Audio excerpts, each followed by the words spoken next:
When it comes to social media, there are a lot of benefits, but also a lot of downsides that we don't talk about enough.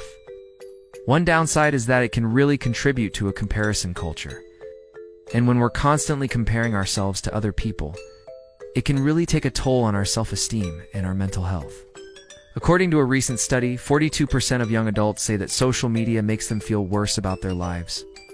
So I think it's important to talk about this because it is something that I've struggled with in the past. Another downside of social media is something that I like to call doom scrolling. And basically what I mean by that is when you're re-scrolling through your feed and you see nothing but bad news, and it just contributes to your anxiety. That being said, there are a lot of benefits to social media. I think one of them is that it can help us feel more connected. According to a recent study, 73% of people say that social media helps them feel more connected to their friends. Another benefit is that it can help you find support groups and communities of people who understand what you're going through. So here are 5 ways to use social media in a healthy way. 1. Be mindful of the content that you're consuming. If you're feeling down, maybe take a break from social media, or be mindful of the accounts that you're following. Are they contributing to your anxiety or your depression?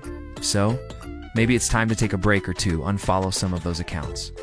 2. Be mindful of how you're using social media. Are you using it to compare yourself to other people? Are you using it to feel connected? It's important to be mindful of why we are reusing social media and to make sure that we are reusing it for healthy reasons. 3. Take breaks. It's important to take breaks from social media. Whether that's taking a break for a few hours each day, or taking a break for a few days each week. It's important to disconnect from social media sometimes, so that we can focus on the things in our own lives. 4. Set boundaries. Set boundaries with your friends and family about how much social media you'll be using. Stick to those boundaries. It's important to make sure that you not using social media at the expense of your relationships or your work or your school.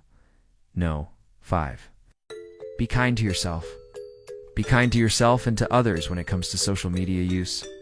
Remember that everyone is struggling with something, and that includes the people whose lives seem perfect on social media. If you're struggling with your mental health, please reach out for help. There are people who care about you and want to help you.